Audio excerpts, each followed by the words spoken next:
Comunque vadano le cose, lui passa e se ne frega se qualcuno è in ritardo. Puoi chiamarlo bastardo, ma intanto è già andato. E fino adesso niente lo ha mai fermato. E tutto al più forse lo hai misurato coi tuoi orologi di ogni marca e modello. Ma intanto il tempo resta sempre lui, quello. L'unica cosa che ci è data di fare E rispettarlo. 15 minuti a testa per intervento. Il tempo giusto. Comincino le danze. Piuttosto, Tiziana, di chi sono i versi che abbiamo testé letto? Ma mi stupisco di te, cara Michela, sono di un sommo autore del Novecento. Chi è? Giovanotti. Noi sempre sul pezzo, Noi sempre sul pezzo. Non cadiamo mai. E chi chiamiamo adesso? Il nostro Virgilio. Il nostro Virgilio. Roberto Pianta. Un applauso.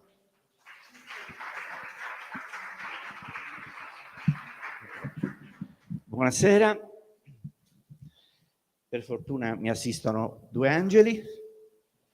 Il mio ruolo è quello di presentare la serata e farlo però da Virgilio, cioè da persona che non si limita a dare la parola, ma in qualche modo rappresenta qualcosa, rappresenta qualcuno. Questa serata è dedicata ai paesaggi delle lingue.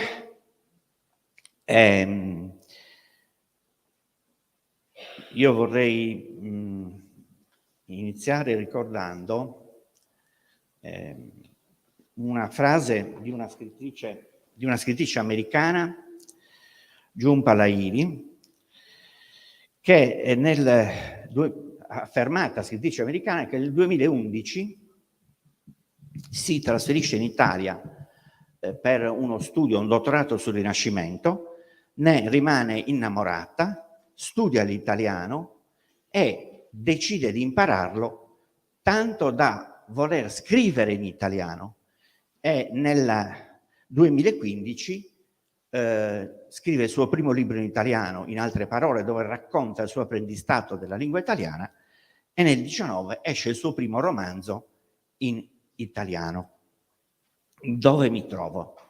Jhumpa Lahiri vive in Italia, scrive in italiano, è una scrittrice affermata anche da noi e descrive il suo amore verso la nostra lingua come il suo volerla apprendere come un momento di una metamorfosi, la ricerca di scrivendo ho scoperto un modo di nascondermi nei miei personaggi, di eludermi, di sottopormi a una mutazione dopo l'altra. Tutti hanno cercato di scoraggiarla, ma lei insiste e ormai pubblica in Italia.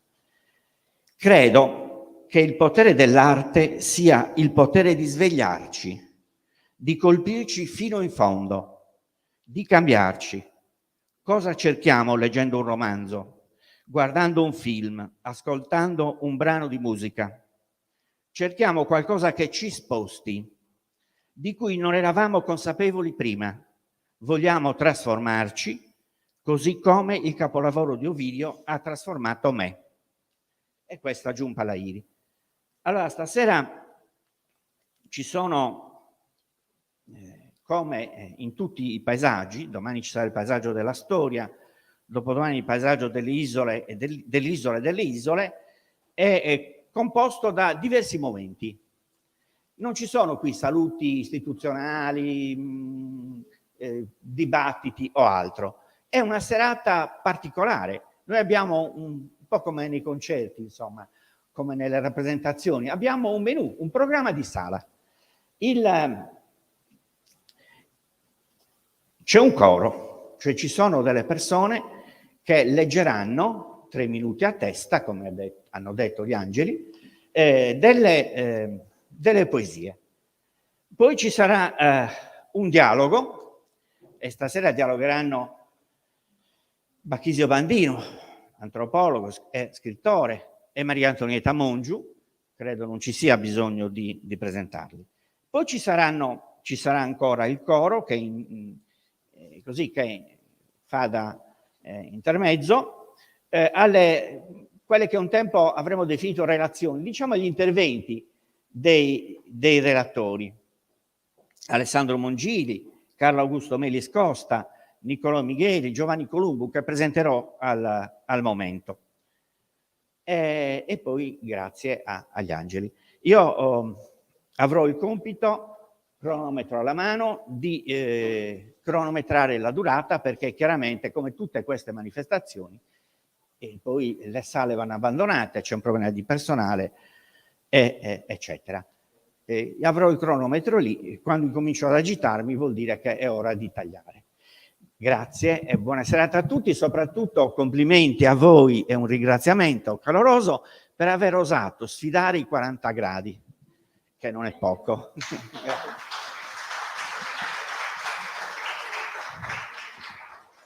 Gli angeli di Virgilio chiamano all'appello Lia Careddu.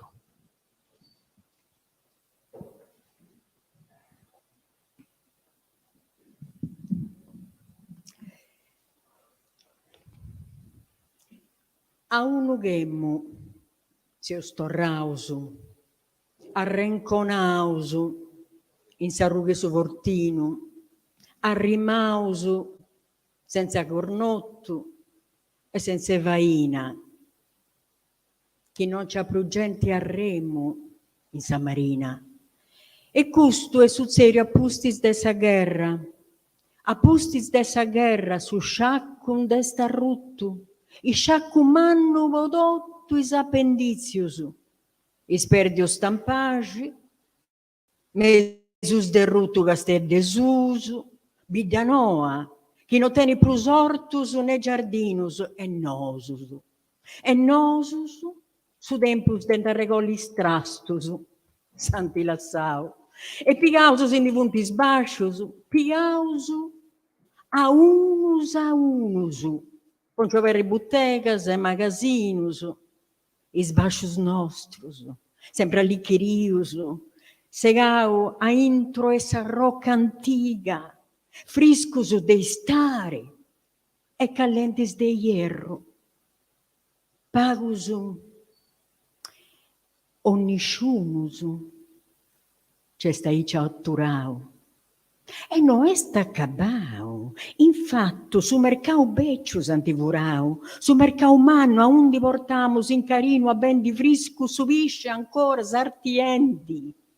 No, sa guerra ha fatto questo danno, no, sa guerra, si moi nisciuno su ghetta plus arrezza a mari biu, poi ta vinza su mari, santi bocciu, e non possa guerra sa gente se foia, si minza si screse sa moi ante serrau, che ci va sai de domenico a mangiano, mancanima via a se incontrai, e su logo, da parri un mortorio, una tristura, de mundu isperdiu, e frastimau. Ah, Castello, che dopo millant'annus arrutta sesi in manus, arrutta in manus a renegarasa, arrutta e sfigurara. Bella che via sta, in ore e mari, in tramontis e in traistanis, commenti de giunchiglius e de recaras, concordara. Bella che via sta, in bell'arias limpia e cumpria, a Seliara. E moi, brutta e dirrutta, iscempiara. Ah, Castello, bella che reina, oi, oi, oi, oi, oi. Chi non tieni sprugenti a remmo in San Marina. Lia Careddu, Aquilino Cannas. Gli angeli chiamano all'appello Giovanna Puddu.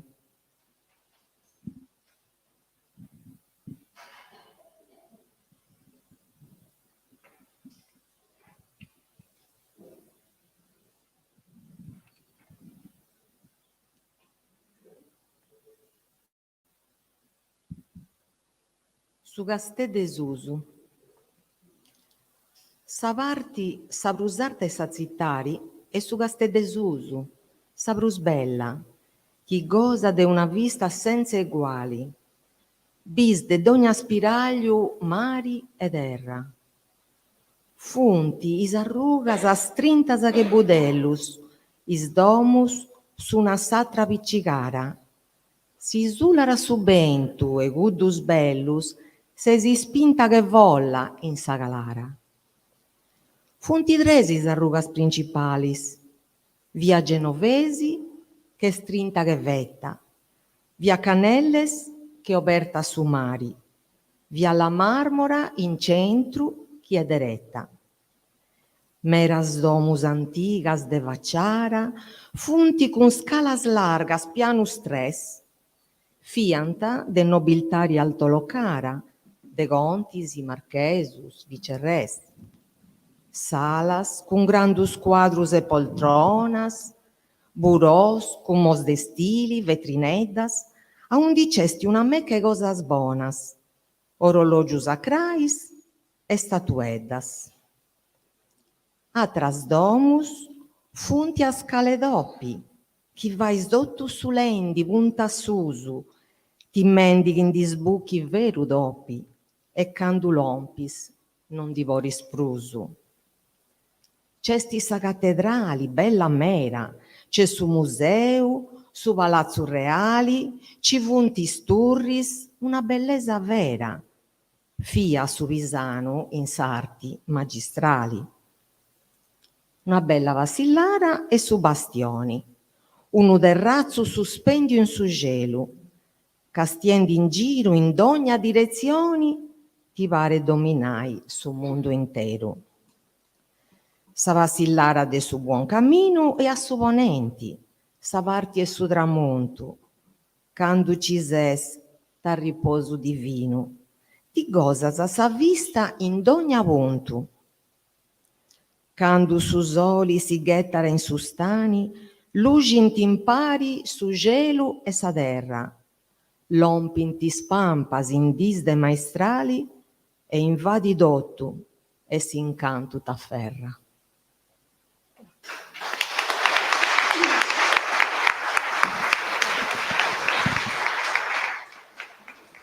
Virgilio, caro Virgilio, prego. Tanto per ricordare che abbiamo, Lia Caredu ha recitato una poesia di Aquilino Cannas, e la professoressa Giovanna Puddu, che insegna fisica all'Università di Cagliari, ha letto una poesia di Teresa Mundura Crespellani, di cui è nipote. Adesso c'è il dialogo fra il professor Bachisio Bandino e la professoressa Mongiu, che Prego. invito a... credo che ragioni di tempo, come dire, rendano anche, non solo di tempo, ma di palese conoscenza, rendano inutili le presentazioni. Insomma. A me piace soltanto sottolineare che tutte e due i nostri protagonisti di questo dialogo hanno un passato di uomini di scuola. Il professor Bandino ancora è ricordato al Pertini, dove tra l'altro sono stato come docente all'Istituto Pertini, era giovane, ma se lo ricordano tanti ancora, e la professoressa Mongiu al liceo Siotto, e non so. Quindi vi ascoltiamo con vivo interesse. Buonasera, un saluto a chi ci sta ascoltando da remoto, anche al direttore Francesco Muscolino. Ciao Francesco. Allora, il mio compito è di arregionare l'integus a partire dal tema della serata, i paesaggi delle lingue, e a partire in modo particolare dall'ultimo libro di Bachisio Bandino, che è questo, Femmina, che vi consiglio di leggere. Io l'ho letto e riletto perché è una sorta, per alcuni di noi che vengono da lontano e che sono arrivati a Cagliari, che hanno una formazione, come dire, molto sostanziale nel mondo tradizionale, e noi siamo molto vicini, io di Patale, Bachisio Bandino e di Bitti, due luoghi che hanno molte cose simili, e che hanno un rapporto storico. Ho scoperto da poco che persino Aldina Altara è figlia di una delle tante Gavine Campus e di uno signore di Biti, e così c'era anche una tradizione matrimoniale, oltre al fatto che tuttora i Cavalieri di Patata con le bandiere aprono il Miracolo di Biti, uno dei novenari più importanti. Dunque c'è una tradizione di consuetudine e noi dunque conosciamo il mondo tradizionale, e lui, Bacchisio Bandino, in questo libro tratta le feminas che vengono e vivono in un contesto tradizionale. Per me questo libro conferma ulteriormente che finalmente si è scritto e verbalizzato che non è mai esistito neanche nel Neolitico nessun matriarcato, e che in Sardegna noi dobbiamo parlare di una forma matricentrica e di una forma come dire, legata alla figura femminile in una sostanziale, secondo me, struttura, come Bacchisio tende a sottolineare, patriarcale. Allora, noi l'abbiamo conosciuta nella presenza di queste donne importanti nelle nostre famiglie che ci hanno allevato dentro un mondo precluso comunque. Io penso che anche il linguaggio di cui loro erano portatrici ed erano veicolanti, specie nel mio paese dove il linguaggio è soprattutto un linguaggio poetico, come ascolteremo tra un po' da Antonina Scanu, in realtà anche quel tipo di custodia linguistica è a sua volta un mondo chiuso. Per capirlo io ho avuto necessità di leggere Canetti e il rapporto ossessivo della madre su Canetti come persona che doveva a cui doveva consegnare quel linguaggio, e mi ha ricordato molto il mio rapporto con la mia nonna materna. Perché non sono lingue negate, Bacchisio, le lingue delle donne, che pure sono custodi di quasi tutto, quello che sembra tutto il possibile, e in fondo è la negazione di un ruolo pubblico. Grazie per questa occasione di parola e di ascolto, ma il Noi Donne in Sardegna è riuscito a creare un linguaggio specifico al femminile, nel senso delle relazioni sociali e umane, perché la donna aveva un ruolo fondamentale in una società agropastorale, dove l'uomo è il re dell'ovile e la donna è Samere de Domo, è la regina de Sadomo. Due mondi assolutamente differenti e complementari. Tuttavia, nonostante questa dimensione di una società matricentrica, bisogna ricordare che la cultura sarda ha elaborato il concetto di madre, non ha elaborato il concetto di donna. Quindi è la madre dominante, anche perché la madre sfugge al rischio di nuove tentazioni libidiche, sessuali, in quanto non c'è tradimento nella società tradizionale e non c'è tradimento neppure da parte degli uomini. In questo senso la madre garantiva che ne femmina non va comunitate, senza donna non c'è comunità, non va famiglia, non c'è famiglia, mentre il rischio viene dalla donna nubile, sabaiana, savacchiana. Ecco, questa vacchiana non ha linguaggi propri, perché è in attesa di essere domandata, di essere richiesta. È l'uomo, petita, voi dite sì, è l'uomo che fa la domanda, che chiede. La donna ha diritto di dire sì o no, dare zuembo, restituire il sì per la richiesta, o tornare su no, o dire no, non si accetta questa domanda, questa richiesta.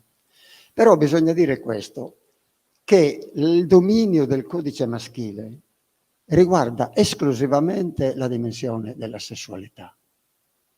Tutti gli altri aspetti dell'intelligere, dell'intelligenza, delle relazioni sociali, delle capacità discorsive, di tutte quelle sottigliezze anche introspettive, comunicative al femminile, sono tutte di assoluta autonomia. Mentre sul versante della sessualità c'è un rigore che si manifesta sotto molti aspetti, per esempio il rigore nel delimitare gli spazi e nel delimitare il tempo. Queste sono le due categorie di restrizione del campo libertario, anche del linguaggio del corpo delle donne. Quindi lo spazio è, mentre il ragazzo, noi in famiglia, 3 maschi e 4 femmine, noi poi eravamo liberi in famiglia di uscire a qualunque ora, di andare, di rientrare di notte. Non c'era da parte dei genitori un controllo su di noi riferito allo spazio. Potevamo attraversare lo spazio del primo cerchio della comunità, il secondo cerchio dei dintorni, orti, vigne, e potevamo penetrare anche su campo aperto, lo spazio del pascolo. Invece la donna no, assolutamente. La donna persino nell'ambito della comunità, quando esce di casa, c'è una motivazione specifica dell'uscita nella tradizione. La sessualità, gli spazi, alla fine tutto questo è saltato. Perché è saltato tra la fine degli anni 60 e gli anni 70? È saltato sulla sessualità, sull'autodeterminazione del corpo, quindi insomma il non controllo del corpo da parte della donna è praticamente il tutto. Il fatto che salvagianas e salunadigas, quelle che decidevano, salunadigas,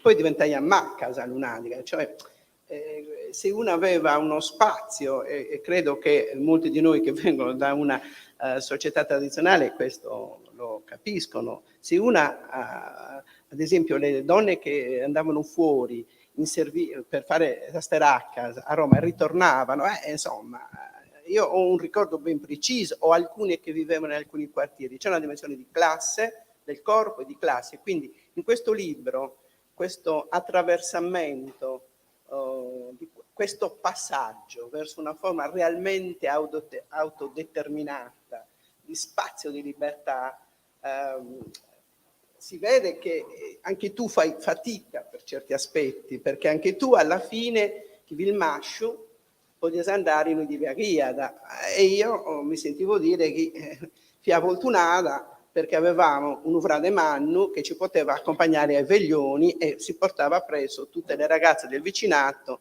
ci consegnava lì e ci veniva a riprendere, d'accordo? Quindi era uno spazio in cui per certi aspetti una donna più grande di me l'altro giorno mi ha fatto capire che alcuni di noi che studiavano eccetera avevano libertà, lei no, perché aveva la doppia condizione di essere donna e di essere povera e di vivere in un quartiere marginato.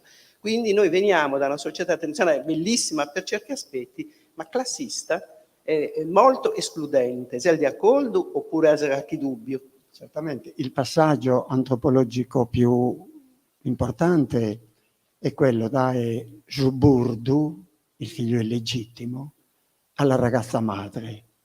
Ecco, dal 60 all'80 è avvenuto questo fenomeno, cioè la donna si è conquistata una nuova spazialità e una nuova temporalità, non irrigidita da un calendario del luogo e del tempo.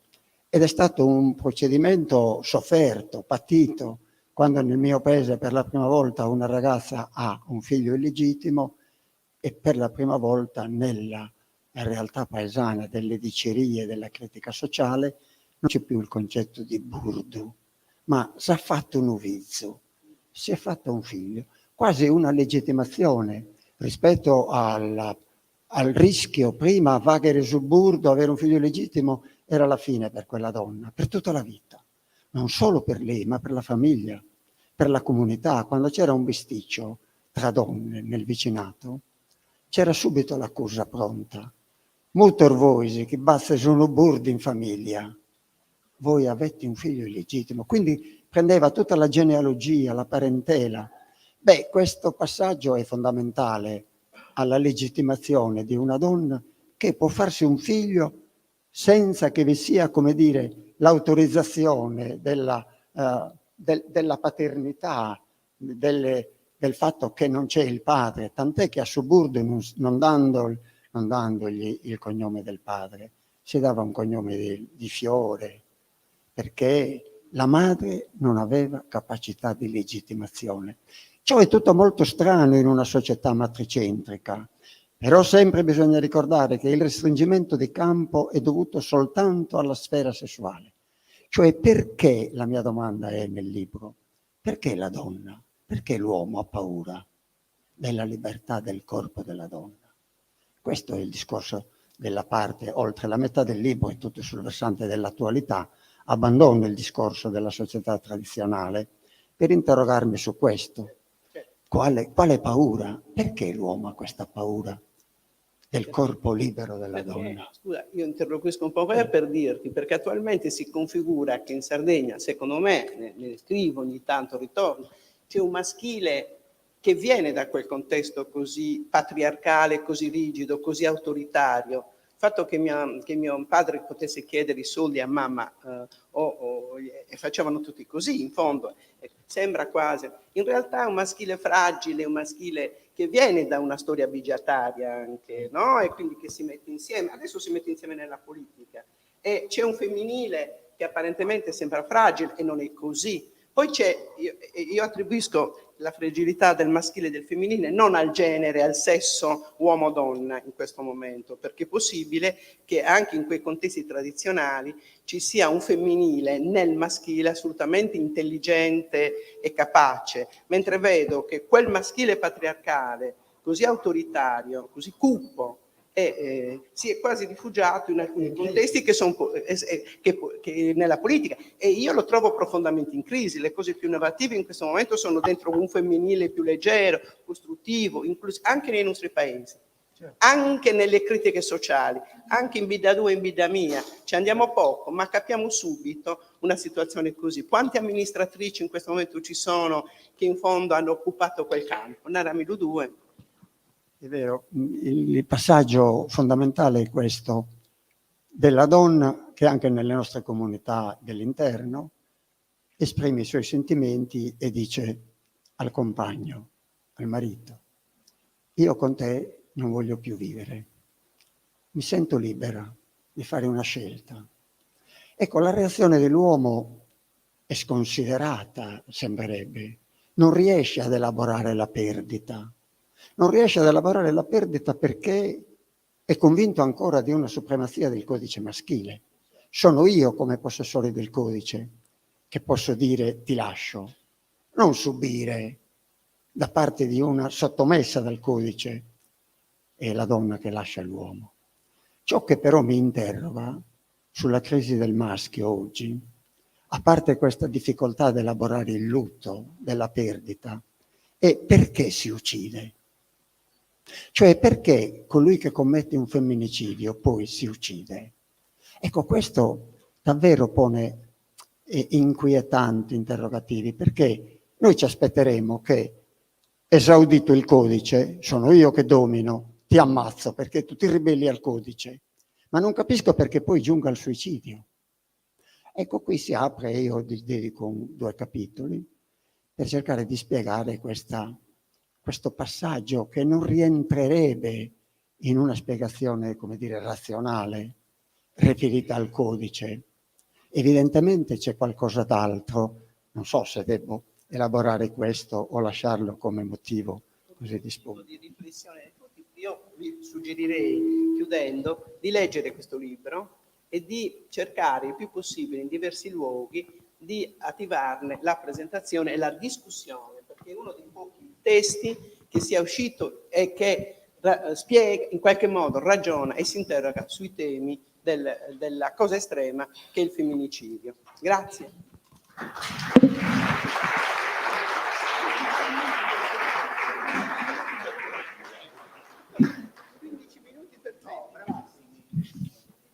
Sono stati bravissimi, avete visto? 15 minuti perfetti. La dottoressa Antonina Scanu, prego, già direttrice generale dell'assessorato alla cultura, perché quando possiamo diamo anche un po' di spazio, siamo molto in tensione, ci propone una poesia di Luca Cubeddu, Save. Di Pisù. Sì, va bene. Lia, scusa. Cantende in savurrazza mi staia un usero che andaia da Eresitta. Palata a terra ande vista la via, s'asava de piedda e quasi vritta. beni d'un'ave a sa dulzura, osia sa malasolte sua chi la gitta. Ave linesi, da esasava atteso, chi cante il dulche in soru e stagra in mesu. Issa lende suolu bolesi d'alta, e quando penso che vi ritirata, eccola bentu in puppa e all'ispalta murmutu a murmutu chi dorrada. Vola de torra però non s'appaltada, da esa la via, chi anzi s'accostada, tanto e tanto s'accosta chi basa soru de sa la via in uesi vasada. Sende vasada l'estra sindevesa, mostrende chi tenia grande paura. Vola de torra che in più l'estresa, pende i fu studente in sa dulzura. Confida in sa sua lezzeresa, intro a intro vastura. E si pone da paschera dispetto, e deo fino a tanto mudo e chieto. Troppo linesi se sabe attrivida, attenzione no che dia al volta, s'intras a intro, a commente l'inida, lassina se che ruese e a di molta. Attenzione cantas caras a vida, mancari cita salas, pago in poltada, provisa salas che di dian sa vua, si la si funde, sun sa molte dua. In sol fiore soave su vaschinzu di ghilca, e noi in una costa ratta, de una lavia che stotta l'assinzu, provago che divides e alla vatta, ammenta di linesi si sti vinzu, che est antico e ancora si tratta. Chi imbizzato su sori che a su casu, non pasa fino a bivelde su naso. Issa chi posto usà sa destappala, prosighi sa idea cominciata, e zega sa sava che vala, de bie da trimpone, a silventrada, sende biende si infunde d'un'ala, e fattende pressosa sa pesata, sattera infunde chi tenia d'asciutta, e quando vesso ghiole la ido rutta. Issa colza si chiede reminare, a s'indessire però non podiada, a bolu no, che non pode volare, a nadu vi l'impedia sa la via. E proendesi si pode da piccare una franca andaia, satera iniada, però gli al pausa che frega, canto più s'affanna più s'annega. E una in miliolta s'afferraia da sa la via e che da ia volta, recupera luego e bitorraia, derruia da bagno una terra olta, assultimo bidende chi annega, de conoscende zeltu chi vi molta, betta ad uno sospiro lastimoso.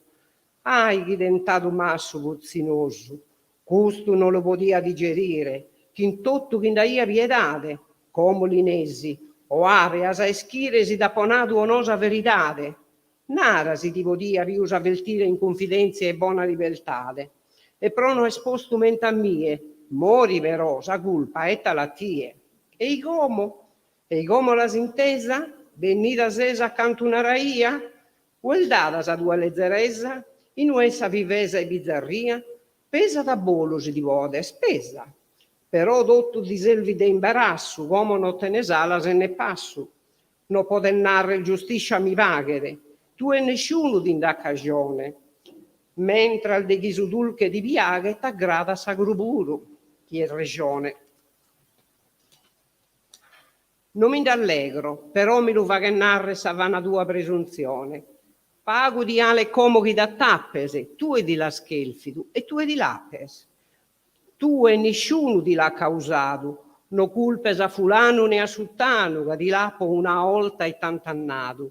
Non ti podia ferrare sa mano, a carestiano ma posegato sa desta, e tutto me si stato vano. Nara se il verità o imposturia, in cui mungiu conto mi de dia. Narra lugiaru e che una copertura sa regione, o si lu potese, nega. Provò nel mente o ave a sa dulzura, ti selvetta da morrere a sa zega, sempre da ia posto sa paura, sa regione, o si la stue, allega. Nara come se il vero disdicciata, chi s'esprova che s'ultima bucchiata. Chi in boghe tremulenta e lastimosa, nara esitando, e appena s'intendiada. Non ti mattanes, non chil che più scosa, chi è spunto de passare chi denia. Ai de me, miserina il fortunosa, venni da morrere introna la via. Se sera ne si stava udende piena, de il molte lestra e mancuvena. Non sento che a sa molte so innida, però su veu giau e sentimento, eldes el deo istata somizida de me mantessi e crudele instrumento. Nara lo accanto ristiman sa vida, che a belzan sogiu e selva de scalmento, e no appende a lei no annar respius, la bido molta e rutta franca in sus. Ave, se ducca scazzi sa dimoria, de ennera un ugasu dantu veu, tenide gust impressu in sa memoria, no bo succeda simizzante oveus. No pensades chi sia paristoria, che es cosa succedida in sogiu meu, a dolu de chi el molta e molta istada, e de me chi ha poidu dalle vista.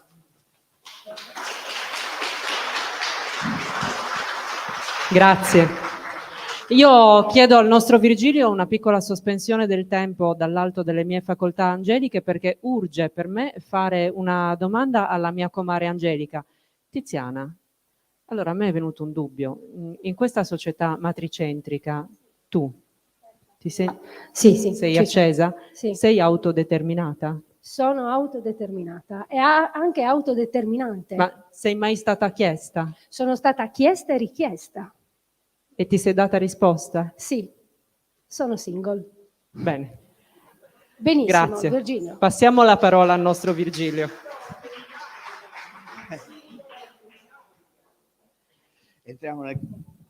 Continuiamo con la serata. Adesso ascolteremo Alessandro Mongini, eccolo, che... Per favore, spegnete i cellulari, spegnete i cellulari. È professore di Scienze, Tecnologie e Società all'Università di Padova, presso il Dipartimento di Filosofia, Sociologia, Pedagogia e Psicologia Applicata. Ha ricevuto il dottorato in Sociologia all'Alta Scuola Studi Sociali di Parigi, tradotto bene? Con una ricerca sulla scienza sovietica. Notevoli numerosi suoi interessi: informatica, tecnologia, particolari problemi di articolazione delle tecnologie, alcune pubblicazioni, donne al computer, tecnologia e società, processi sociotecnici e marginazione in relazione alla tecnoscienza. È stato il primo presidente fondatore della Società Italiana di Studi sulla Scienza e la Tecnologia. Piccola nota personale, è cagliaritano, ci siamo ritrovati dopo, eravamo ragazzini l'ultima volta che ci siamo visti, però questo la dice lunga sull'attaccamento a questa città. Abbiamo fatto insieme un percorso di... Virgilio, dobbiamo chiamare tutti e quattro gli ospiti a dialogare. Dai. A sedersi e gli altri chiamiamo sul palco. Chiamiamo tutti e quattro. Lì seduti. Sì. Fatto. Cosa dite? Allora, chiamiamo anche Niccolò Migheli, sociologo, scrittore, prego. Editorialista della Nuova Sardegna, ha collaborato con l'Unione Sarda, esordisce con Hidalgos, Arcadia 2011, con il quale finalista al premio Alzeator 2012, libro che è stato tradotto in più lingue, quindi anche in Bulgaria. Per la stessa casa editrice scrive La cella di Gaudì, pubblica il romanzo La storia vera di Diego de Henares de Astorga nel 2013, La grammatica di Febres nel 2019. Partecipa all'opera collettiva Storie barocche, edito dalla PM, col racconto Chi ha ucciso Don Dinero, romanziere storico. I suoi scritti, eccetto Hidalgos e La cella di Gaudì, sono il racconto della Sardegna nel periodo spagnolo e sabaudo. Più che romanziere storico si ama definire costumbrista, giusto? Bene, l'altro chiamiamo adesso Carlo Augusto Melis, anche lui cagliaritano, avvocato cassazionista. Carlo, vai. Già ricercatore di CNR, amministratore pubblico, autore di diversi libri di carattere storico e giuridico. Ha studiato musica al Conservatorio di Cagliari, scultura e pittura col maestro Sciola, ha viaggiato molto, il suo primo romanzo è Il Corregidor, è l'autore, comunque uno degli autori, ma è quello che ha creato il libro giallo sardo del 2020, con altri autori ha pubblicato Storie barocche nel 2021.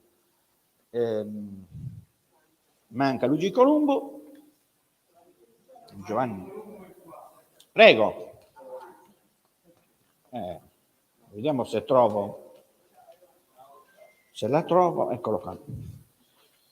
Giovanni Columbu, nato a Nuoro, artista, regista, ha realizzato diverse mostre di pittura e film per la televisione, il cinema, autore di saggi sul metodo cinematografico, governo del territorio, gestione della cultura. Numerose mostre d'arte, pubblicazioni, documentari e quant'altro. Io chiedo venia ai nostri ospiti, anzi agli ospiti, e vi invito a integrare eventualmente le cose tantissime che io ho dimenticato nei loro confronti. Insomma, il vostro curriculum, biografia, poi lo completate i vostri interventi. Avete 15 minuti a testa, nell'ordine inizia. Virgilio, però, vi ho chiamato. Virgilio, stringiamo il tempo. Uno. Allora, l'ordine... Allora, l'ordine è... Ce l'avete voi l'ordine? Certo, Vai, Angeli. l'ordine è... dottor Alessandro, non dico i titoli, va bene? Alessandro Mongili. E poi a seguire Micheli e poi Melis e Columbu. Grazie, abbiate pazienza. Pazientissima, grazie a te e grazie a chi mi ha coinvolto in questa iniziativa. In questa iniziativa odierna, prima di tutto a Maria Antonietta Mongiu, che si rivela essere una grandissima organizzatrice, come sempre, di eventi molto interessanti e stimolanti. Io farò un intervento sul paesaggio delle lingue proprio, intessendolo con la mia vita, nel senso che anche rispondendo un po' a un invito.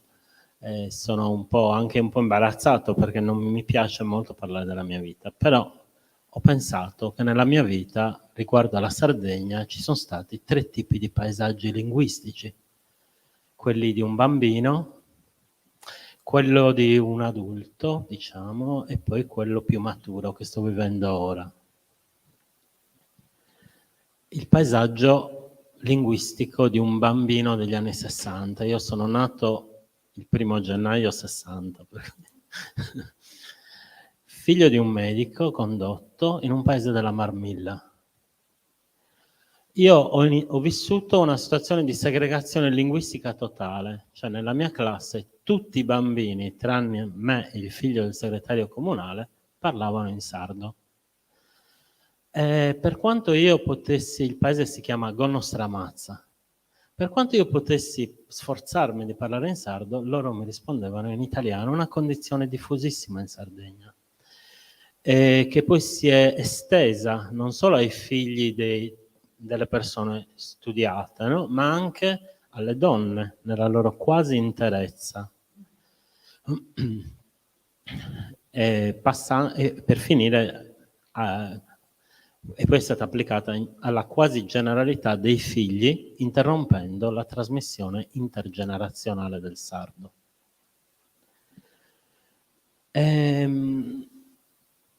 Voglio trasmettervi un'immagine che mi ha segnato nel mio impegno a favore della lingua sarda, ed è questa: la fila per entrare e uscire dalla classe nelle scuole elementari.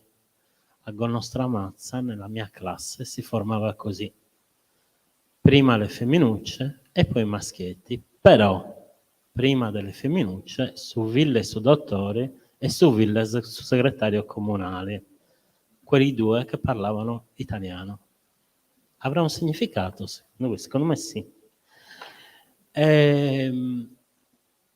Mi ha sempre irritato questa idea quando si parla di bilinguismo in Sardegna il problema è la disuguaglianza. Il problema è la mancanza di parità, anche linguistica, la mancanza di dignità per i sardofoni. Quanti sono stati esclusi dalle scuole? Quanti hanno interiorizzato un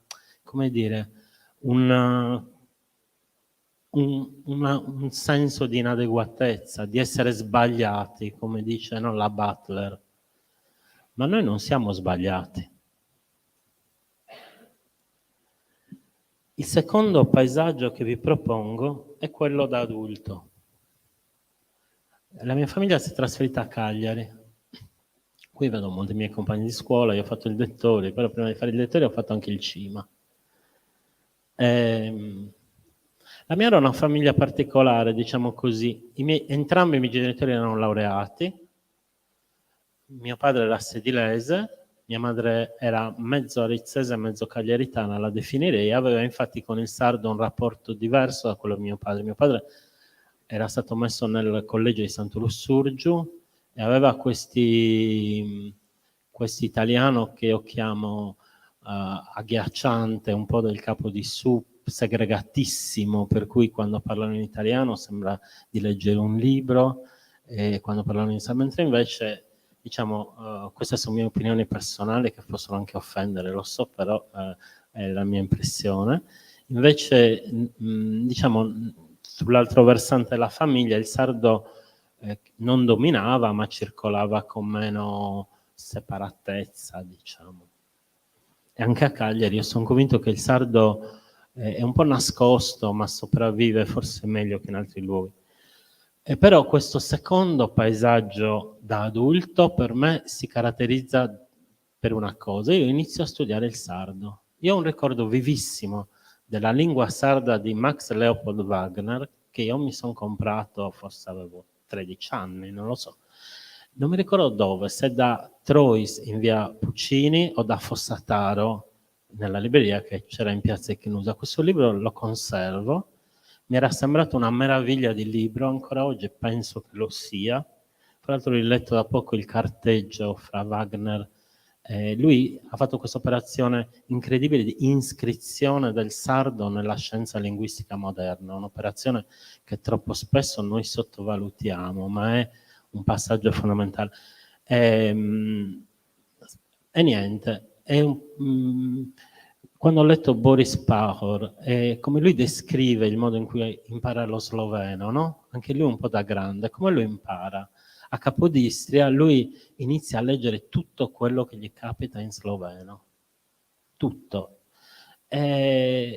Modestamente, nella mia modestia, perché non sono uno scrittore, anzi posso essere abbastanza noioso quando scrivo, però anch'io mi sono letto a ripensarci gli statuti del comune di Sassari, ragazzi, le antologie di poesia sarda,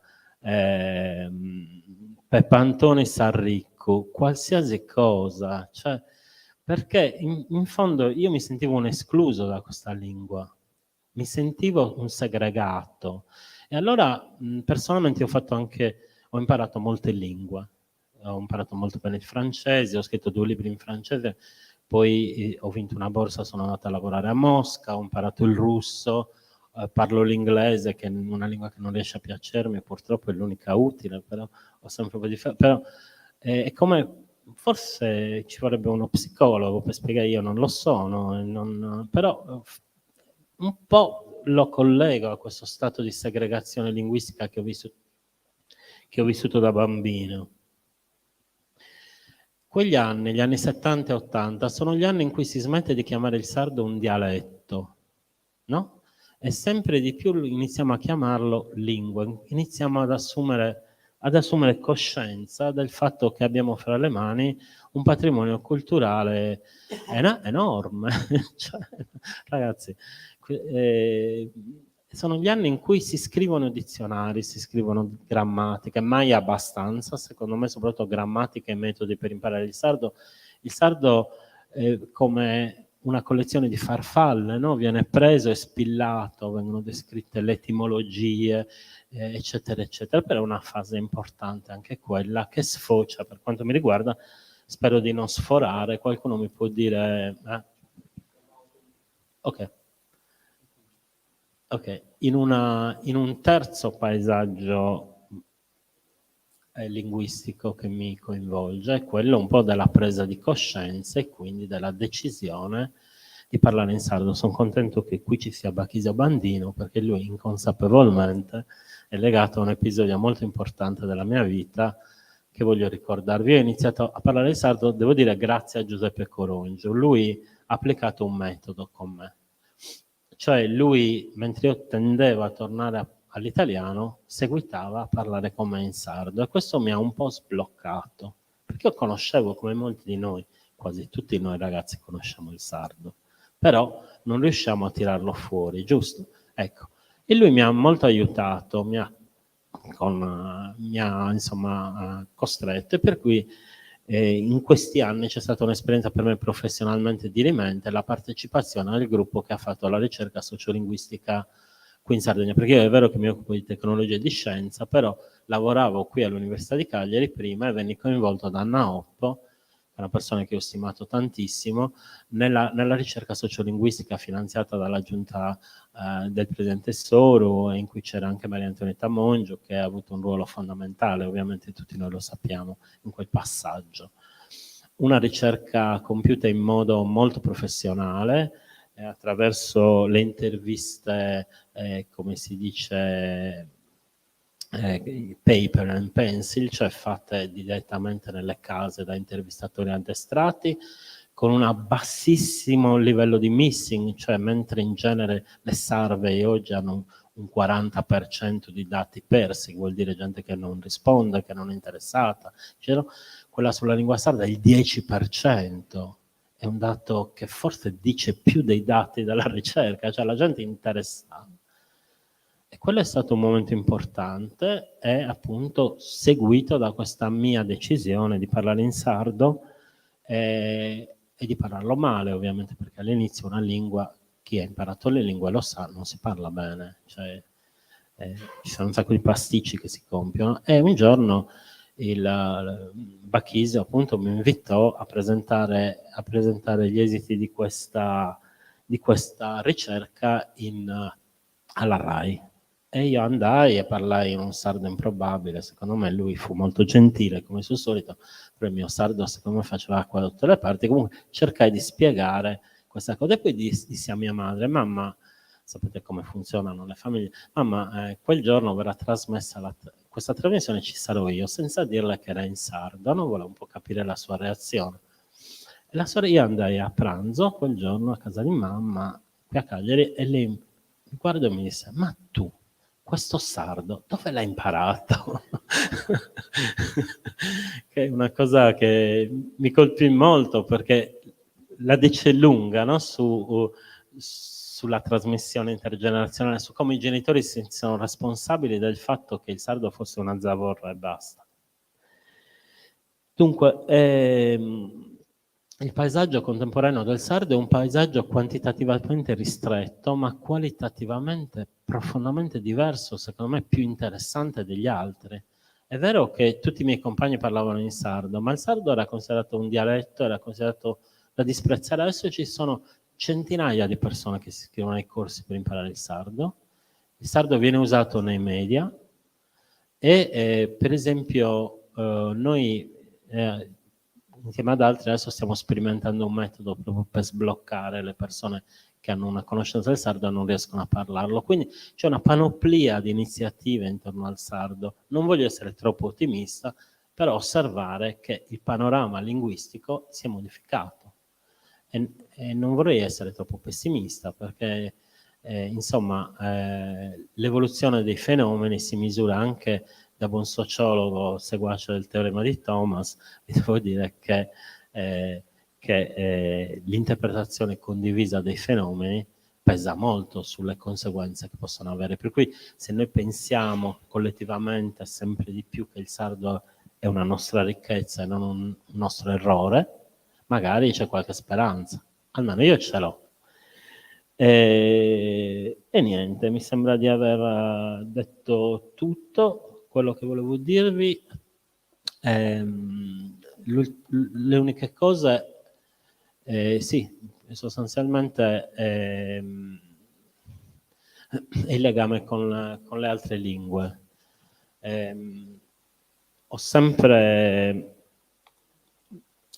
l'interesse per le altre lingue è sgorgato proprio nel momento in cui ho iniziato ad interessarmi del sardo. Ero ancora bambino, vivevo questa situazione, forse non potendosi sfogare sul sardo si è diretto verso altre lingue.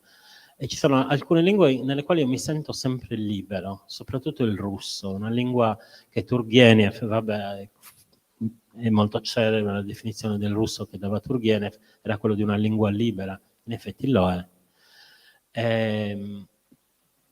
Libera nella sua struttura morfologica, nel suo... E lì ho sperimentato un rapporto con la lingua del popolo immediato, che qui non avevo mai conosciuto, perché qui il rapporto con l'italiano è sempre legato dall'idea che stiamo sbagliando, che non è corretto, che è un buon... Invece in Russia io ho conosciuto questa intimità con la lingua del popolo, almeno del popolo moscovita, che è l'unico che ho conosciuto, che mi ha molto colpito ancora oggi. Io sono contento se riesco a parlare in russo, come mi è capitato per giorni interi 10 giorni fa, quando sono andato a trovare un mio caro amico che è scappato da Mosca. Grazie.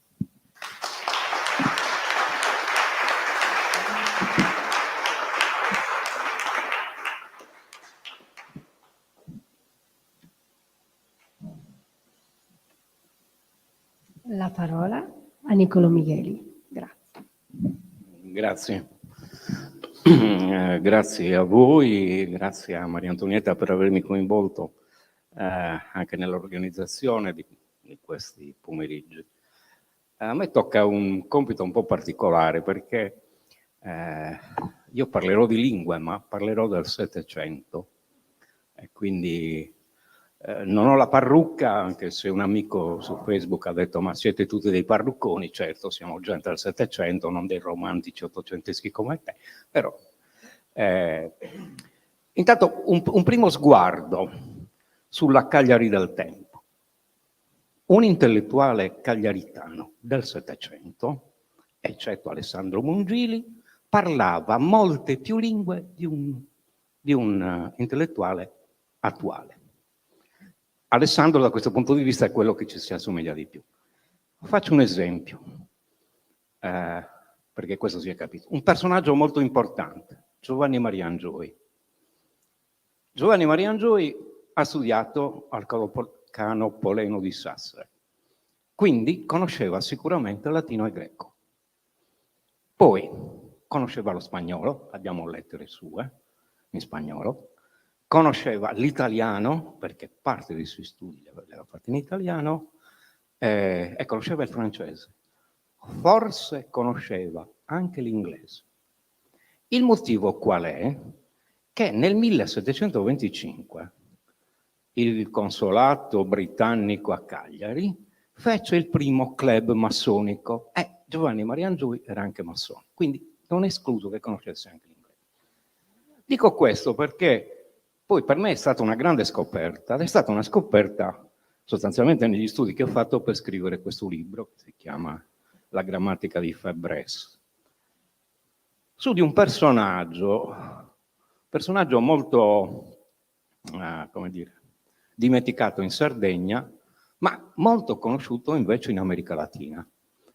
Non in tutta l'America Latina, ma in particolarmente in Cile e in Perù. È conosciuto, Andrés Febres era un gesuita, era un catalano di Manresa, nato nel 1730 o 34, la data della nascita è un po' ballerina, ma morto a Cagliari il 1° aprile del 1790 sotto il nome di Bonifacio Dolmi, anche se tutti sapevano che si chiamava Febres. Intanto perché è capitato qui? È capitato qui nella diaspora gesuitica, cioè lui viene insieme ai suoi confratelli, viene espulso dall'America Latina e dalla Spagna. Arriva in Italia, prima vive per un periodo di tempo in Romagna, poi vive a Roma. Siccome aveva un carattere un po' fumantino, partecipa alla scrittura di un libro che si chiama Memoria Cattolica, dopodiché viene perseguitato sia dagli spagnoli che dallo Stato della Chiesa. Però è protetto da un cardinale, tal cardinal Rezzonico, che riesce ad avvertirlo, lui scappa, probabilmente passa in Piemonte, dal Piemonte viene in Sardegna, viene qui a Cagliari. Quindi questo è il suo, come dire, un percorso biografico molto veloce che ho fatto. Perché lui è importante? Prima di tutto in America Latina. È importante in America Latina perché è l'autore di una grammatica della lingua dei Mapuche, che si chiama Mapudungun. Lui la compone, la fa stampare, viene stampata a Lima, in Perù, nel 1764. Perché, voi direte, una grammatica di una lingua indigena? Ma intanto perché si confrontavano due teorie all'interno del cattolicesimo, e queste due teorie erano particolarmente forti in America Latina. E le teorie erano quella dell'acculturazione, ovvero gli indios debbono parlare la lingua dei dominatori, lo spagnolo. Tanto che, e quindi anche la predicazione del cristianesimo doveva avvenire in spagnolo, tanto che un arcivescovo di Città del Messico, che si chiamava Lorenzana y Butrón, ha scritto, cioè ne abbiamo la prova scritta, quindi non è che siano state cose che abbia detto, che sono le pecore a dover parlare la lingua dei pastori e non i pastori come dire, a dover interpretare il belati delle pecore. E qui c'è già tutto il rapporto con le lingue altre. Scritto benissimo. I gesuiti, che avevano un'idea invece molto più sofisticata della predicazione, e anche una parte dei francescani, bisogna dire, sono per l'inculturazione, cioè la predicazione va fatta nella lingua dei destinatari del messaggio, sostanzialmente. No? E per cui si dedicano alla compilazione di queste grammatiche. È stato un compito talmente importante che oggi il Paraguay è l'unico paese dell'America Latina ad avere come prima lingua il Guarani. Poi c'è lo spagnolo, ma prima lingua è il Guarani. E questo è dovuto al fatto delle grammatiche che fecero i gesuiti in quegli anni. Bisogna anche dire che adesso c'è un po' una riscoperta. Anche lì, 2 anni fa, per esempio, c'è stata la prima laurea in Quechua, che è la lingua degli Inca, in Perù. C'è una riscoperta delle lingue anche in Bolivia, soprattutto con Morales, no? Col governo Morales, una grande scoperta delle lingue locali. E quindi lui arriva qui con questa carica teorica, ideale, molto forte. E come prima cosa lui si rende conto che la situazione linguistica della Sardegna, guardate bene, abbiamo delle cose dove lui le scrive, abbiamo documenti, quindi non sono cose che mi sono inventato io, per intendere. Che la situazione linguistica della Sardegna è per certi versi, forse anche esagerando, simile a queste realtà latinoamericane. La cosa non è assolutamente, secondo me, una cosa forse anche abbastanza corretta, perché i nostri rapporti col mondo ispanico sono stati molto forti, sono stati quasi 4 secoli di comunanza. Tenete conto che durante il periodo asburgico, e quindi fin quando la Sardegna fa parte dell'impero spagnolo, il sardo veniva considerato una lingua come le altre. Non veniva usato nella pubblica amministrazione per una semplice ragione: il regno scriveva in castigliano e le amministrazioni dei feudatari scrivevano o in catalano o in castigliano. No? Quindi questo, però negli atti privati il sardo veniva usato, testamenti, che ne so, le varie istituzioni, confrarias, atti notarili e così via, venivano fatti tranquillamente in sardo. Abbiamo anche un'altra verifica, se volete, sull'importanza della lingua sarda in quel periodo. Quando ci fu la Unidad de Armas, cioè quando praticamente ci fu l'unione degli eserciti dei vari regni spagnoli, per comandare un terzio, i famosi reparti militari, bisognava essere di lingua castigliana, catalana, portoghese, perché in quel periodo il Portogallo era unito alla Spagna, e sarda. Cioè, solo questi potevano comandare un terzio, anche se era un terzio italiano di Napoli, di Milano, di Sicilia e così via. È anche vero che la Sardegna faceva parte del Consiglio della Corona di Aragona, quindi era una situazione diversa e distaccata dal resto dell'Italia. Lui arriva qui. E qui cosa si trova? Si trova che intanto c'è un atto che è il regio biglietto di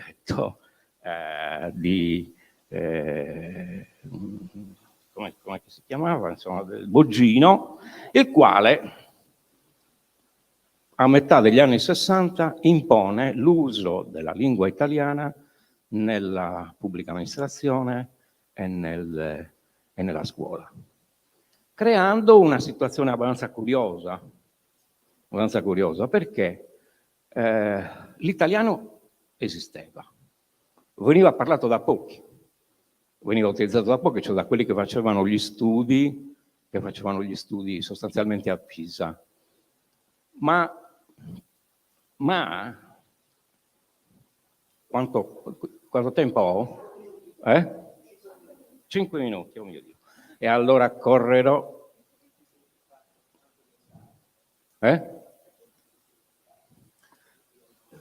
Tanto del sardo, sì, perché poi l'ho ripreso anche più volte questa cosa del sardo. Me ne sono occupato tanto perché intanto è la mia lingua materna.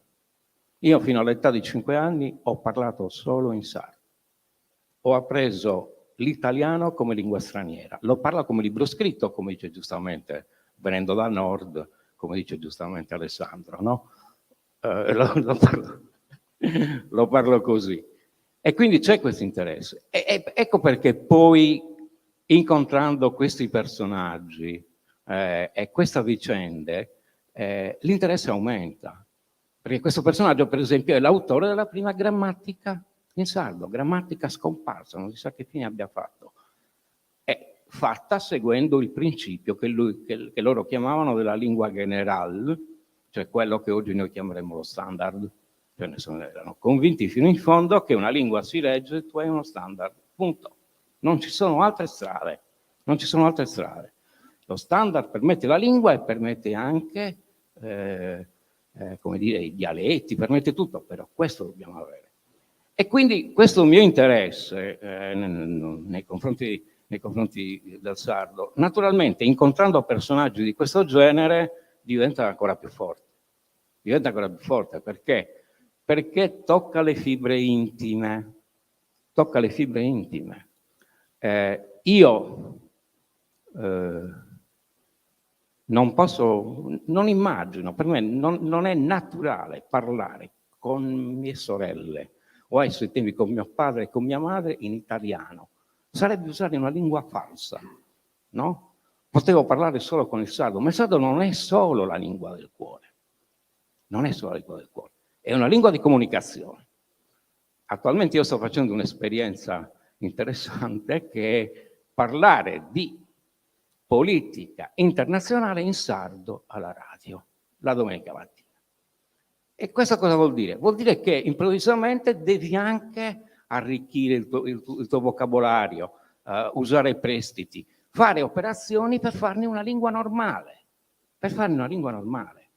E quello che volevano personaggi come Febbrese è che fosse una lingua normale. Ora, il governo sabaudo del tempo la respinse, perché loro avevano adottato l'italiano, quindi poche storie. Però, se quella grammatica fosse stata adottata allora, la situazione del sardo oggi sarebbe totalmente differente. Direi anche che se oggi venisse ritrovata, sarebbe solo un documento storico come tanti altri. Grazie.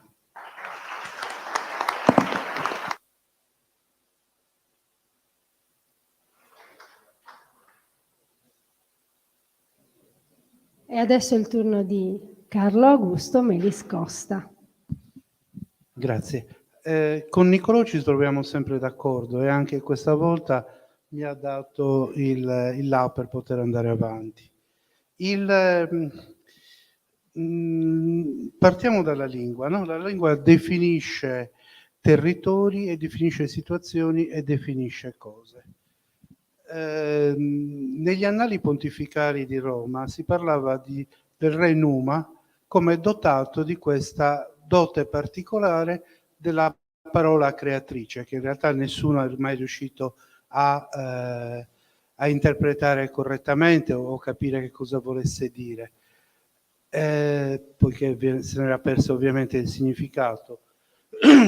C'è anche da dire che la leggenda racconta che con l'inizio della monarchia etrusca, quindi con la dinastia dei Tarquini a Roma, venne vietato, pena la morte, di pronunciare il nome originario di Roma, sostituendolo con questo toponimo etrusco che era appunto Rum.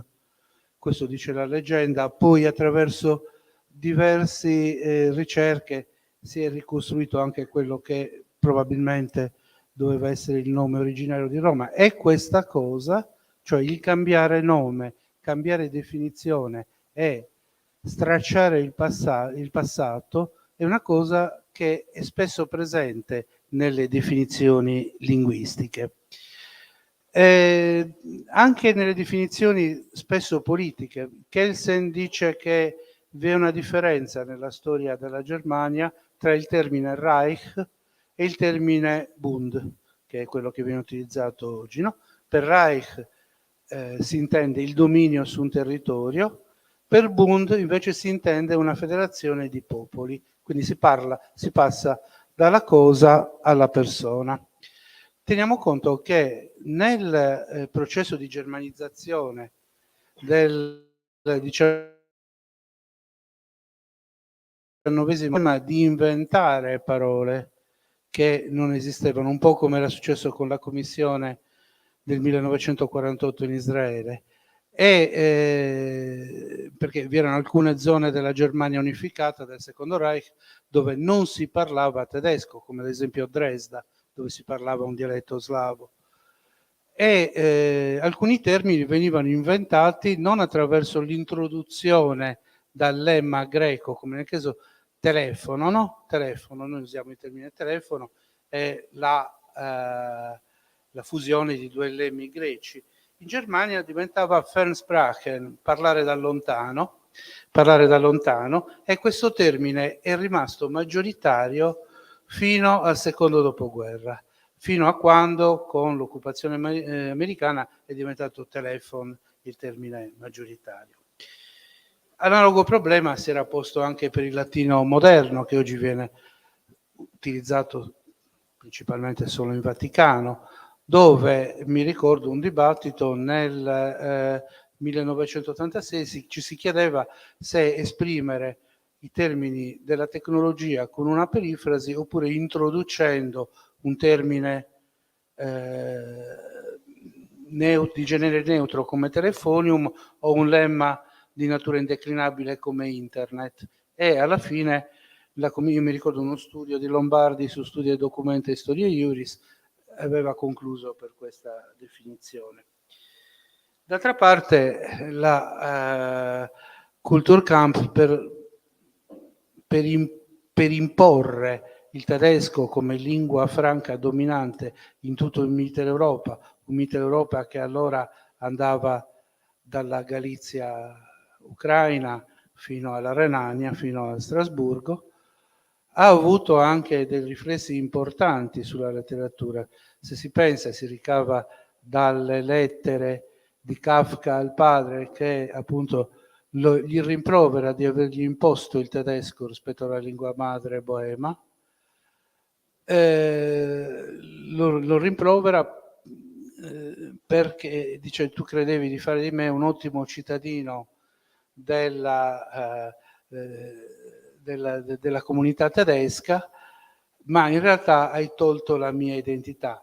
In realtà, a vedere le costruzioni verbali delle opere di Kafka ci si rende conto anche che ci voleva comunque una lingua strutturata come il tedesco per poterle rendere. I romanzi di Kafka scritti in boemo non avrebbero avuto la stessa articolazione. Questo perché nella letteratura c'è per i personaggi, non ci può essere uno spazio linguistico vuoto, nel senso che una volta che tu descrivi un personaggio, devi descriverlo con la totalità delle idee, degli oggetti con i quali si relaziona. E quindi, diciamo, parlerò adesso del problema che ci siamo trovati appunto nella redazione del Corregidor per quanto riguarda appunto il Guarani, ne parlava prima. Ma pensiamo a Tolkien, no? Tolkien con la sua statura di glottologo, per creare la narrazione del Signore degli Anelli, ha creato non solo un dizionario delle lingue di quelle terre, ma addirittura una sintassi con addirittura delle eccezioni verbali, fondendo per esempio per il linguaggio elfico insieme ladino e lituano, con risultati nella costruzione veramente singolari.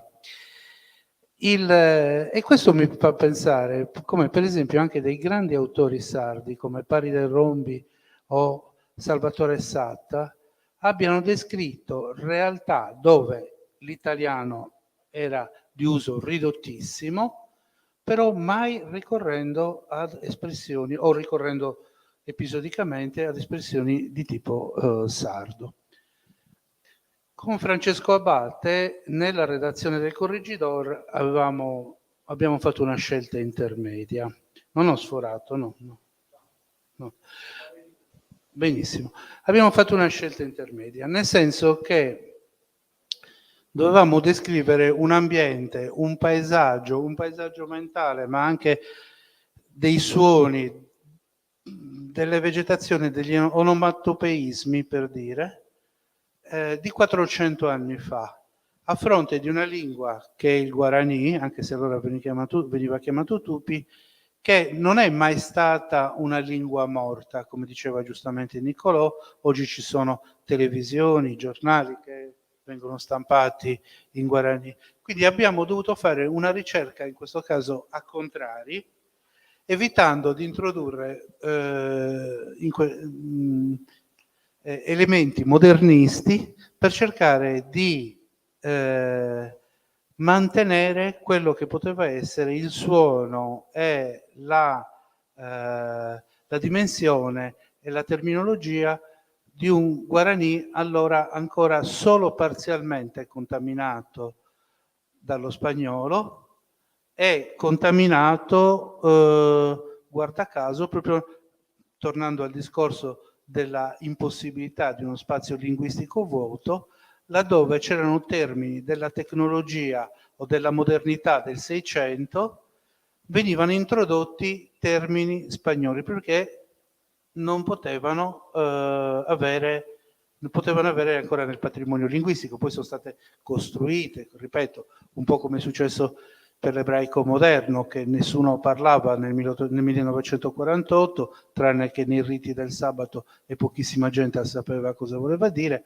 e sono state fatte commissioni proprio per ricostruirlo, introducendo. Ecco, la soddisfazione, qui concludo, anche in anticipo, è quella che abbiamo avuto con Francesco di ridare voce e suoni e colori, anche colori timbrici del suono proprio, ad un linguaggio che sembrava perso nel passato di 400 anni fa. Ecco qui. Grazie.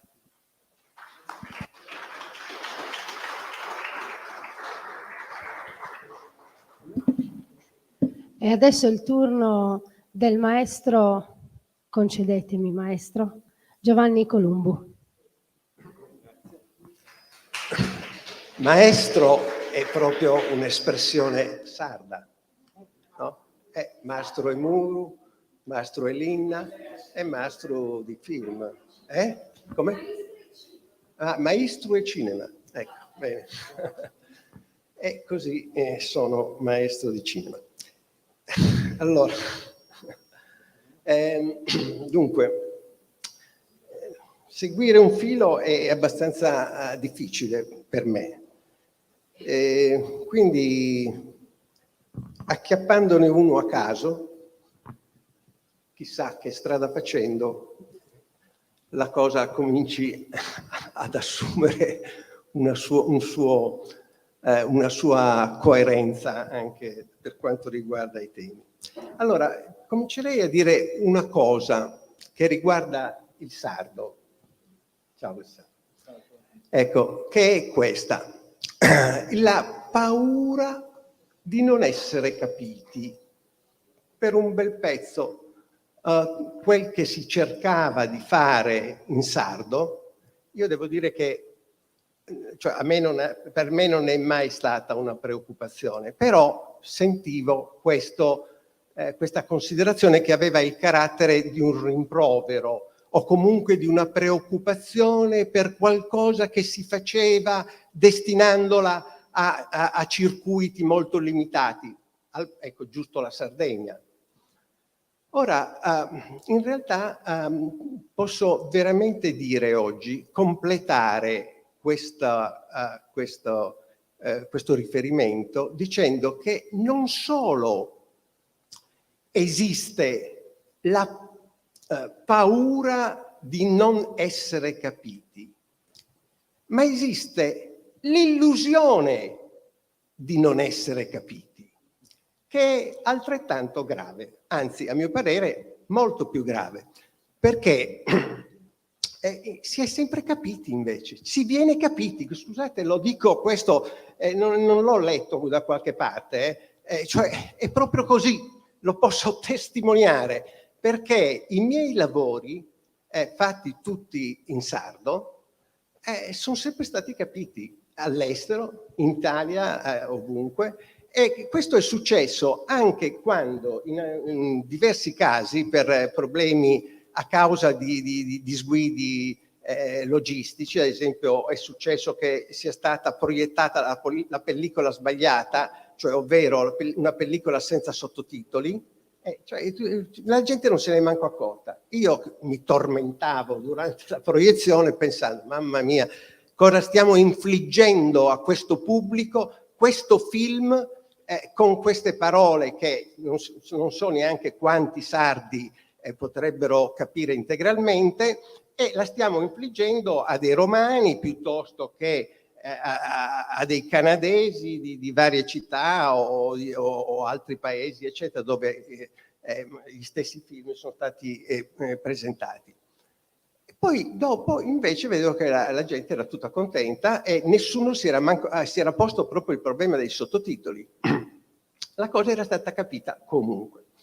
Ecco, allora, questo è un fatto. E a riprova ulteriore posso dire che il mio primo film di lungometraggio, Arcipelaghi, è stato montato a Marsiglia da una montatrice francese che non conosceva neanche l'italiano, quindi figuriamoci il sardo, proprio zero. Eppure era sempre perfettamente in grado di dire questo è recitato bene, questo no, o non molto. Cioè, quindi in realtà si capisce, no? Io oggi posso aggiungere ancora di più su questo, che per me forse il pregio più bello del sardo è che comunque un po' non si capisce, cioè nel senso che no, nel senso che o meglio, non si capisce la traduzione letterale, ma si capisce il senso e soprattutto si capisce è come il sentimento che c'è nel sardo.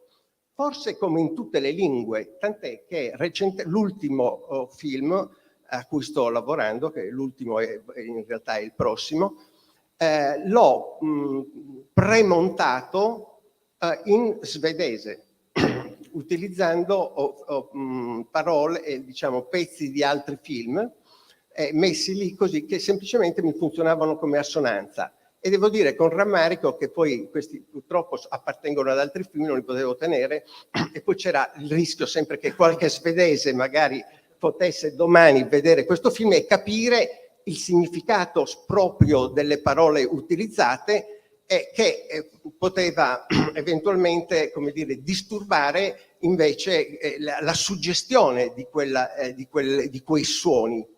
Ecco, però diciamo questi sono i motivi per cui io in un certo momento ho creduto ingiustamente di essere stato il primo regista a usare il sardo nel cinema.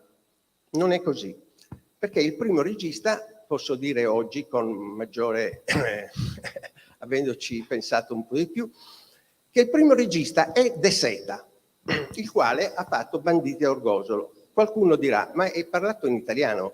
No, Banditi a Orgosolo è un film innanzitutto che io definirei muto, un film muto girato in sardo, che si capisce bene che è sardo, che è pienamente sardo, perché i tempi, il ritmo,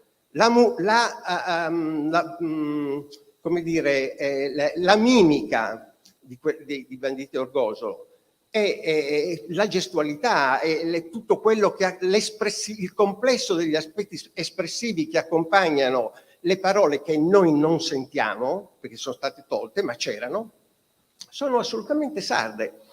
Cosa ha fatto De Seta? Ha avuto la ottima, giustissima idea di non doppiare quel sardo con un italiano che sardeggiasse, per così dire, cioè che producesse delle intonazioni sarde, ma al contrario con un italiano assolutamente distaccato, oggettivo. E come sono in realtà non è un film doppiato, ma è un film con delle didascalie sonore.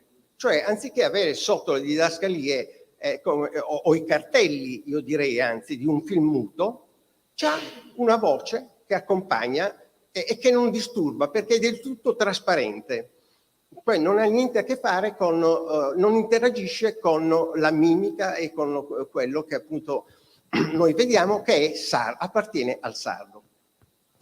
Allora, per questi motivi, dicevo, ecco, è veramente sbagliato illudersi di farla franca, nell'esempio concepire un film in cui magari c'è qualcosa che non è recitata perfettamente e tu dici, vabbè, tanto è in sardo. No, si capisce, cioè si capisce perfettamente, quindi questo lo dico, magari qua non ci sono registi o nessuno che domani vuole fare un film, però è una curiosità, se non altro. Si capisce sia quando va bene, sia quando non funziona. E detto questo, però, vengo ai territori. Allora, i territori, certo, sono parte sono fattori, come dire, di una struttura che in qualche modo precostituisce un film. E adesso dirò in che senso.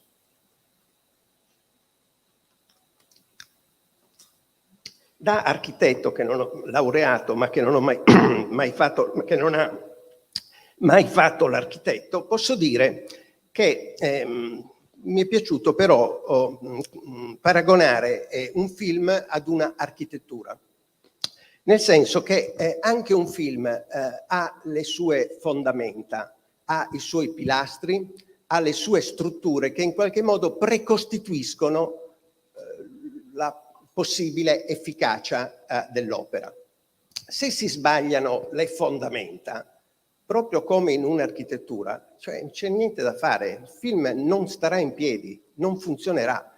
Se i pilastri non sono ben messi, il film non funziona.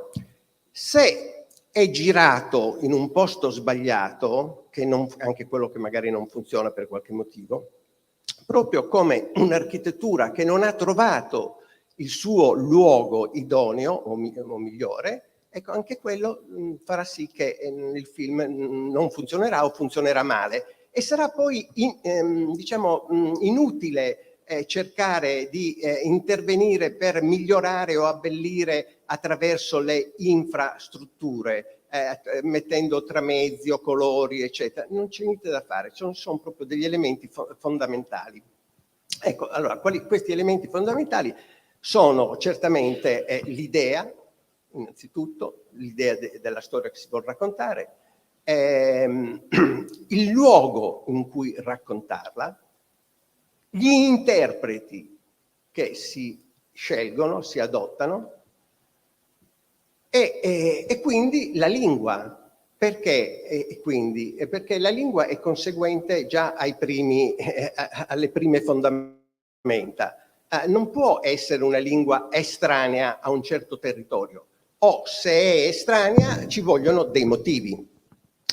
Esempio, allora, quando io parlo della mia opera di lungometraggio di esordio, Arcipelaghi, in cui avevo ancora in mente, perlomeno all'inizio, delle idee molto banali che io oggi considererei con molto, diciamo, con un giudizio molto severo, e cioè il fatto di fare un film con delle intonazioni sarde, cioè una cosa veramente abominevole.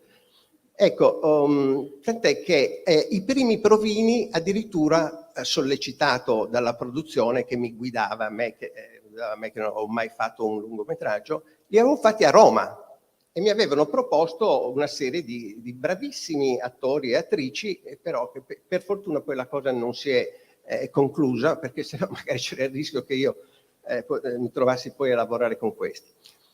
Gli altri provini, parliamo di grandi attori, bravissimi attori, gli altri provini, ancora una volta con eccellenti interpreti, li ho fatti a Cagliari. Quante persone ho visto? Tantissime, 100.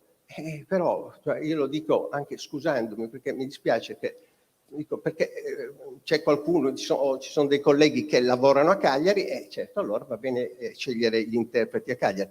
Però io non avevo in mente di girare a Cagliari. La storia era che tra l'altro faceva riferimento a dei fatti realmente accaduti, riguardava altre zone della Sardegna, interne.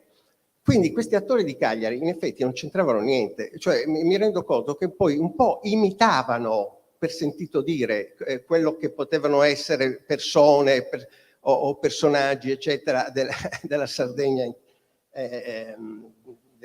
dell'interno, diciamo, della Barbagia, finché non ho spostato il mio campo di lavoro. Cosa è successo? Siamo già ai 2 minuti che mancano. E vabbè, finché non ho spostato il campo di lavoro e me ne sono andato a Ovodda. Dove? A Ovodda. Cosa è successo?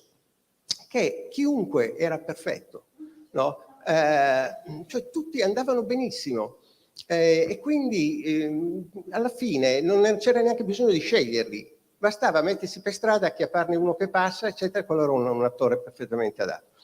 Allora, visto che mancano 2 minuti, però dico soltanto che cosa mi sarebbe piaciuto dire, in una prossima occasione forse dirò. Allora, che tutto questo si sottopone però anche a delle altro tipo di vagli e considerazioni. Uno riguarda il fatto di non soltanto volere fare delle cose, ma anche accogliere quello con cui si ha a che fare. È un discorso molto importante che riguarda la materia con cui si tratta. La materia va rispettata per quella che è. Qua cito soltanto una lezione fatta di più o meno di 3 parole, di Nivola, al quale avevo chiesto come si può scolpire l'ossidiana. In casa aveva un grosso pezzo di ossidiana, ho approfittato di una sua visita per chiederglielo, dopo che io l'avevo fratturata dimezzandola più o meno ogni volta. E lui mi aveva semplicemente detto: ogni pietra ha un proprio carattere che va rispettato, punto e fine della lezione sulla scultura dell'ossidiana. Allora, questo è diventato un altro riferimento importante, del quale io ho sempre tenuto conto e che ho anzi esteso articolandolo su 2 punti di vista, di cui faccio soltanto un cenno, che è quello che è maschile e femminile, prendo a prestito questi due queste due modalità, che non sono maschile e femminile nel senso di uomo e donna, ma di qualche cosa che c'è in ognuno di noi, ovviamente. Il maschile, ecco, però non dico a che cosa attribuisco i caratteri, se all'uno o all'altro. Diciamo che tanto occorre una determinazione, una volontà, un progetto, tanto occorre al tempo stesso essere disposti a cambiare continuamente quel progetto, quindi parlare e chiedere e non di meno ascoltare e assorbire tutto quello che arriva. L'ultimo punto del prossimo incontro è che oltre che preparare gli interpreti, che comunque, anche se l'atto cruciale della cosiddetta direzione degli interpreti è sceglierli, fine, perché poi gli interpreti sono come i musicisti, come tutti gli artisti, inutile che, cioè una volta che l'hai scelto, quello è già il 99%. Poi dopo c'è la cosiddetta direzione, che però hai sempre a che fare con la stessa persona, che non ti potrà dare quello che ti avrebbe dato un altro, quindi lavori con quello. E lì c'è quindi un lavoro che a volte è minimo, a volte è lungo. Nel caso di Sure è stato lungo, grazie a Dio ho avuto molti oppositori che mi hanno reso possibile il fatto di diluire l'opera in 3-4 anni, per cui ho lavorato molto sull'interpretazione e applicando un nuovo principio, che è quello di preparare e poi, attenzione, rendere impreparati gli attori, perché questo è il punto fondamentale.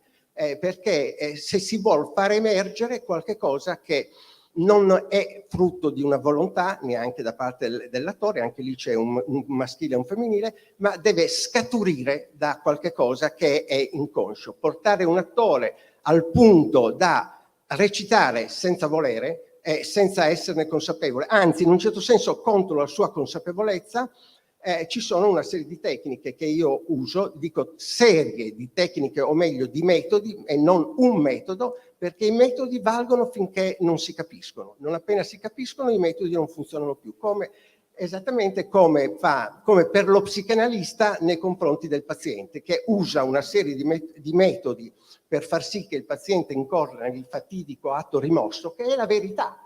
E così il regista, alla ricerca della verità, usa degli inganni, i metodi. Questi metodi, non appena si capiscono, cessano di funzionare. Va bene, ho finito qua. Grazie. È un vero peccato però bisognerà il tempo, replicare, bisogna replicare. Bisogna replicare, infatti chiediamo alla professoressa di organizzare quanto prima un incontro, anche solo per noi del cinema. Grazie. Michela.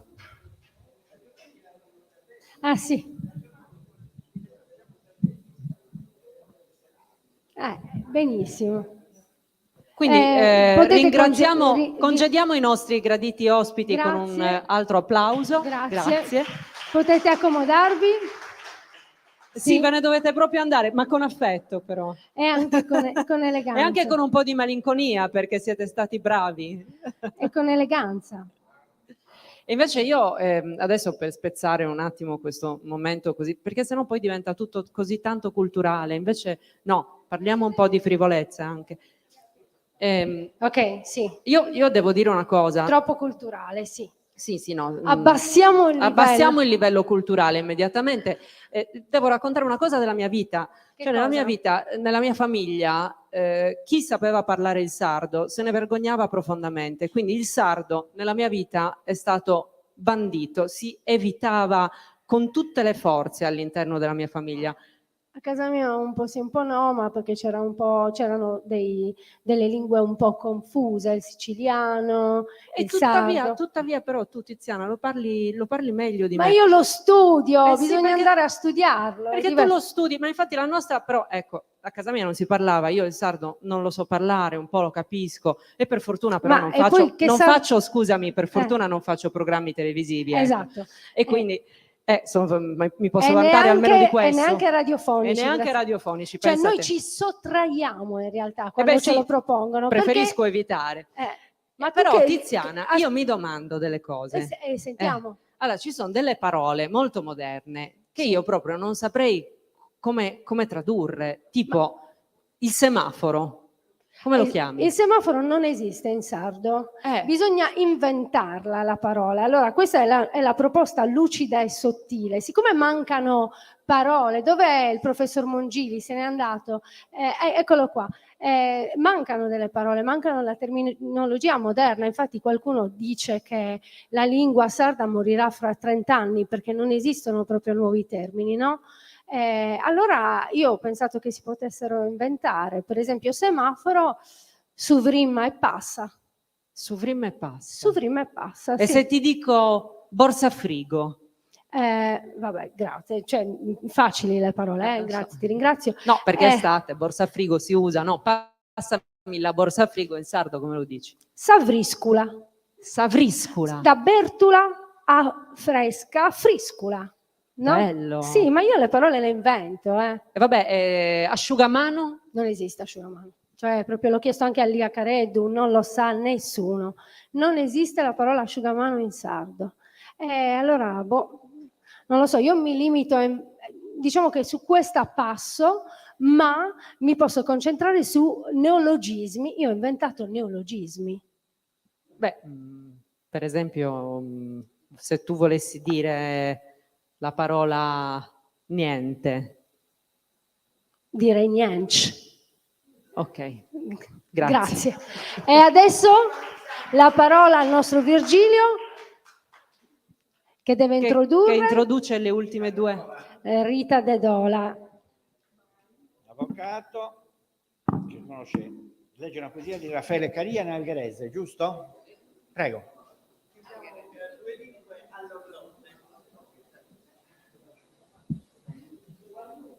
È una poesia dedicata al mare. Sento la mar a Rins, la mar blava, la mar tendra, la mar che ha avuto la storia e il català linguaggio a ma patita a terra. Sento la mar a Rins, la mar de mes riberas de cristal, la mar che asceca in vols millers de gavinas, la mar don tot ve in tot retorna. La mar de ma infantesa e de ma vida. Sento la mar a Rins e il desig de salpar, altra vagada.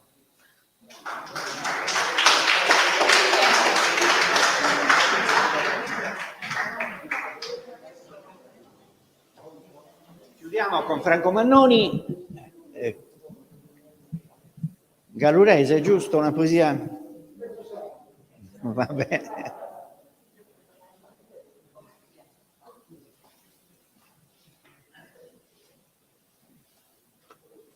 Buonasera, avrei pensato tutto nella mia esperienza di vita, ma leggere una poesia in gallurese a Cagliari non ci pensavo proprio. Però la bellezza della nostra avventura è che si possono percorrere sentieri nuovi. Camminante non hai cammino, cioè il sentiero lo tracciamo noi con i nostri passi. È il passo che crea il sentiero e allora mi inoltro anche in questo ambito per me molto sconosciuto, devo dire anche un po' periglioso, ecco, per i rischi che si corre. Comunque anche il gallurese fa parte del paesaggio delle lingue, meritava di essere rappresentato. Ho chiesto a un mio amico che ne capisce, Piero Bardanzello, che è il presidente della Consulta della lingua gallurese, e mi ha suggerito questa poesia di Lucio Spano, è un signore anziano di Arzachena, quasi un mio, penso che sia che abbia la mia età, insomma, coetaneo, che avevo conosciuto in una manifestazione di poesia e mi era piaciuto molto. Allora, sulla Gallura io vi leggerò maldestramente questa bellissima poesia, peraltro, di Lucio Spano. Alchitrai di l'antico zandalo di lavola grega, nommu di petra ecchia, latti, meli e itichigno, dispicciati di mari e intrinati d'alba e rocca, con culdianza maragliosa di sali, onda e vento, e lo statiali toio si risciara di la luce più sincara. Il lacarri toia, ombrosi silvi di sipisesini, di licci casali, e suara di coglia soprata, d'uddastri nudosi e spinaci lvuna risplendenti. Fiori di mucciu bianco e ruglia bacca di leoni, o gaddura, bolo di parrici, starrazzu di polcalri.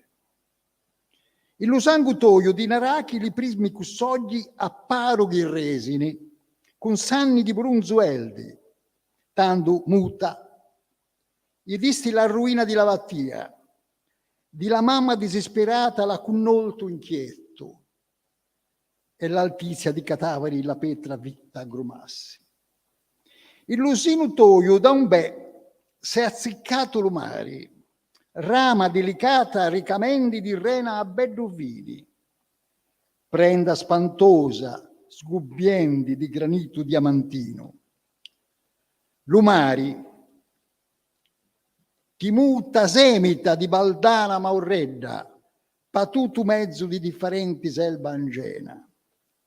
L'utonnomu zicchiriglia a raiulitul maestrali, e l'usono e la sciuma di picciu di licaddati rimbutta. Si spaldizziglia la stimendi e la malghina di la multa barria. Il lel di cossagli di muntigli di ruti rintrona e gli sarrali pitrosi di limbara mannu il laddi di luna. Terra mea, di pani di cotta noa odorosa, di svapurata salamastra di vrina marina, di musto stimunetto chi buddi comprendisi, di laburata dulciali di un mannali sacrificato.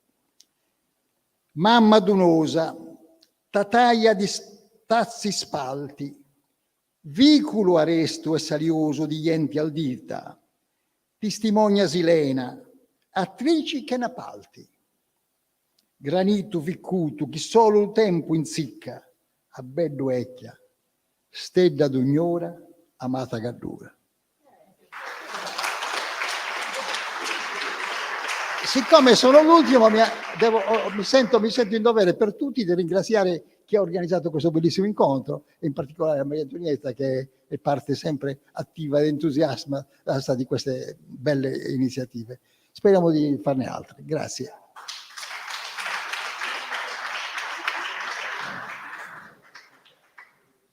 E adesso noi vi salutiamo. Lasciamo Chiamiamo la parola il nostro- al nostro Virgilio che ci ha condotto meravigliosamente. Ma insomma, sulla meraviglia non lo so.